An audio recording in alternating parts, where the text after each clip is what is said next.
Miss Janet here from the Stova Library for Storytime with you. I have a song and then I have a couple of stories and I have my flannel board. So let's get started. Let's sing You Are My Sunshine. The sun is shining right now, and I'm thankful for that. You are my sunshine, my only sunshine. You make me happy when skies are gray. You'll never know, dear, how much I love you. So please don't take my sunshine away.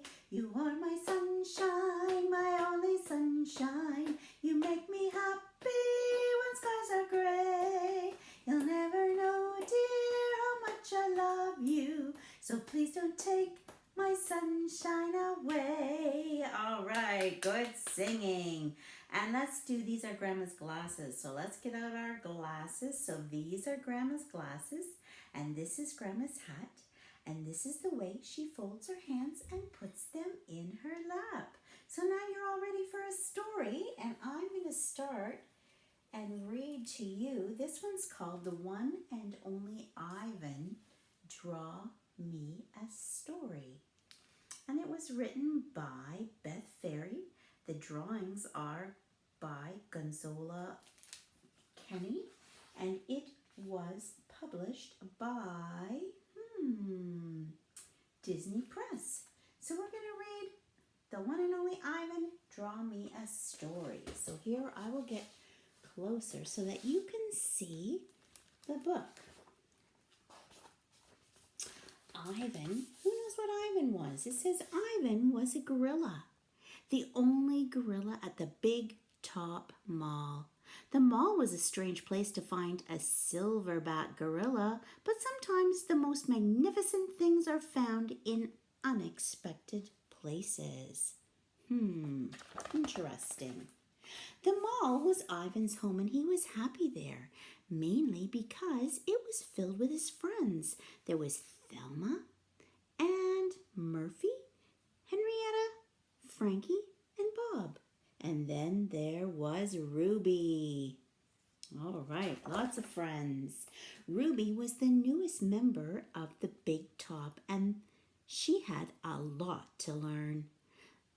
Those are sneakers, Ivan informed her. Humans think sneakers make them run fast, like cheetahs. And that's a turtleneck. Why anyone would want to look like a turtle, I'll never know. And that green stuff? Dry leaves. But humans don't eat them. They prefer the pink clouds. Do you know what this pink stuff is? Cotton candy. What's that? Ruby asked, pointing at a pile of sticks. Crayons, said Ivan. They help me draw pink clouds and blue lakes and green forests. Ivan is crazy about his crayons, Bob piped up, and his drawings. Bob was right. Ivan's domain was filled with drawings. Drawings of beetles and bananas, drawings of beautiful places, drawings of old friends and promises made.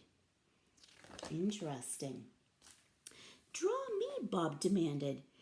You never draw me. I'm completely drawable and adorable. It doesn't always work like that, Ivan said. Art has to come from the heart. Well, I sleep on your heart every night. Doesn't that count for something? It accounts for my matted fur, Ivan replied. Can I try drawing? Ruby asked. Ivan handed her a crayon. Ruby looked closely into Ivan's eye, and then she drew it. She studied her own eyes, and then she drew that. Look, she said, our eyes are the same. And they were, both round and dark and beautiful. Ruby finished drawing Ivan and then rummaged through the pile. Where's the color of me? She asked. There was no crayon that matched Ruby's wrinkled skin. Ivan reached for a small box. Inside was a silver crayon his human friend Julia had given him. Silver for the silverback, she had said. Ivan had been saving it for something important. That's not the color of me, Ruby said. It's so bright and shiny and special. Ivan laughed. That's exactly what you are, Ruby, on the inside. Ruby hesitantly took the crayon. Go ahead, Ivan said. Sometimes art isn't just what you see. Sometimes it's what you feel. Ruby colored herself silver. Cool. And Ivan was right. She did look exactly how Ivan made her feel. She added some more silver to the drawing. Silver for the silverback, she said, and then she handed him the crayon. Cool. Will you draw me a story, Ruby asked. Ivan wasn't very good at telling stories in words. Maybe he'd be better at telling one in pictures. He thought for a long time, and then he drew line after line after line, and finally 2 lines next to each other. I wonder what he's making. Whoa, said Bob. Is that modern art? That's interesting. Ivan arranged the pages on the floor. Do you know what that's a picture of? It says 1 + 1 = 2. Let's see what he says. That's not a story, Bob said. That's math. It is a story. It's the story of us, Ivan told Ruby.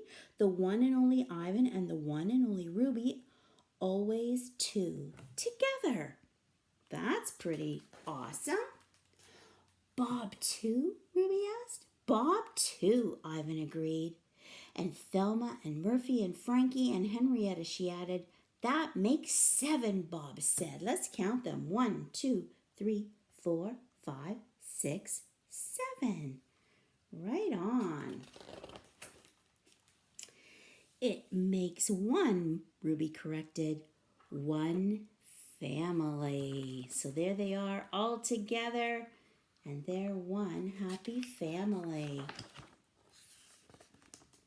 Ruby was the newest member of the Big Top, and she had a lot to learn, but she already knew the most important thing, that her friends were her family. Awesome. She has a pretty special family. Okay, good job. I have one other story I want to share with you. And this one is a Pete the Cat one. Pete the Cat, twinkle, twinkle, little star. We know that. And it was written by James Dean. And it was published by HarperCollins. So we know the song, but let's read the book. It's going to be similar, but a little bit different. So here we start off with Pete the Cat. And there's our star. Twinkle, twinkle, little star.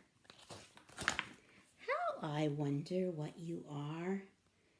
There he's got his telescope looking up at that star twinkling in the sky. Up above the world so high.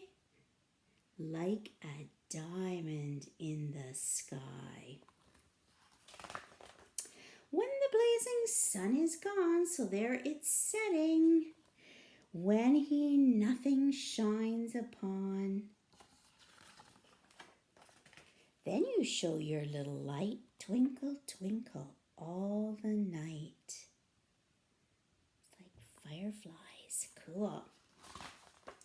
Then the traveler in the dark thanks you for your tiny spark. So it lights the way to someone's door. Home again, home again. He could not see which way to go if you did not twinkle so.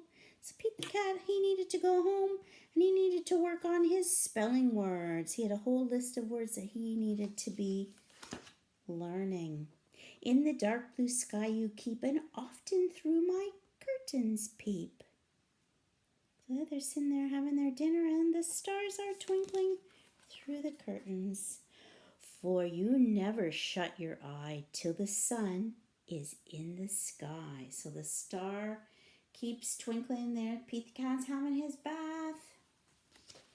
And the star is twinkling as your bright and tiny spark lights the traveler in the dark.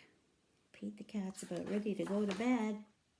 Though I know not what you are, twinkle, twinkle, little star. How I wonder what you are. And there Pete the cat's in his bed and he's read the book of Bedtime Stories for Cats. Up above the world so high, like a diamond in the sky. Twinkle, twinkle, little star, how I wonder what you are. And Pete the cat has his guitar out there. He's going to sing along, how I wonder what you are. So maybe next time we could sing that song. That's fun. Okay, I have my flannel board.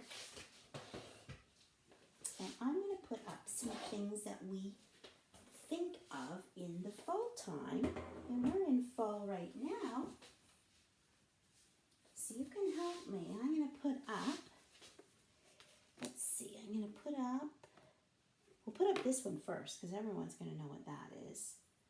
There's a yummy, what is that? A yummy apple. Who loves to take a bite out of an apple and go crunch, crunch? I know I do. What about this? You see this in the fall time. It's been growing all summer long, but now that's a sunflower. So there'll be all kinds of seeds in the center of that. What animal likes to eat sunflower seeds? I think squirrels and probably chipmunks and birdies. They all like to nibble on sunflower seeds. And here I have something that is falling down now. Lots of the leaves are falling down, and this one is an oak leaf. And something grows on an oak tree besides the leaves. You know what this is? That's an acorn. So acorns grow on oak trees. And I have one more item here that you're going to know what it is. We have a pumpkin. So I was wondering if someone could tell me what is the smallest thing that I put on my board.